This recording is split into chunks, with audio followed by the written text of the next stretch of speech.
آدمی نے اپنی بیوی کو 2 مرتبہ طلاق کا لفظ بولا ہے اور پھر الگ ہو گیا، 8 سال بعد دوبارہ رجوع کا موڈ بنا ان کا، تو کیا اجازت ہے شرعی؟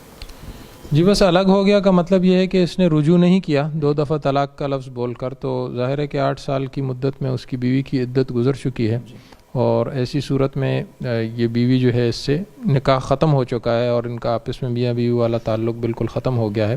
اب اگر یہ دوبارہ رجوع کرنا چاہیں تو اس کے لیے دوبارہ نکاح کرنا پڑے گا، اور وہ نکاح بالکل اسی طریقے سے ہوگا کہ جس طرح پہلا نکاح ہوا تھا، یعنی اس میں اسی طرح ایجاب اور قبول ہوگا، کوئی مہر مقرر کیا جائے گا اور گواہوں کا بھی ہونا وہاں پر ضروری ہوگا، تو بالکل ایک نئے نکاح والی صورت کرنی پڑے گی۔ البتہ اس میں وہ حلالے والی صورت نہیں، وہ صورت نہیں ہوگی، لیکن یہ ان کو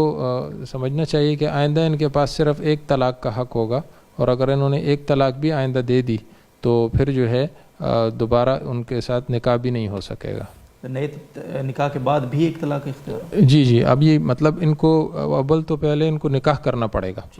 اور نکاح کے بعد ان کے پاس صرف 1 طلاق کا اختیار ہے، کیونکہ 2 طلاقیں یہ پہلے دے چکے ہیں، تو یہ اب جو نیا نکاح ہے تو ایسا نہیں ہے کہ اس سے ابھی ان کے پاس 3 طلاقوں کا دوبارہ حق واپس آ گیا ہے، بلکہ 2 طلاقیں یہ اپنی وہ حق استعمال کر چکے ہیں، ان کے پاس اب صرف 1 طلاق کا حق ہے۔ اب اگر انہوں نے 1 طلاق دے دی تو پہلی 2 طلاقیں مل کر یہ کل 3 ہو جائیں گی، اور اب ان کا دوبارہ آپس میں پھر نکاح بھی نہیں ہو سکے گا۔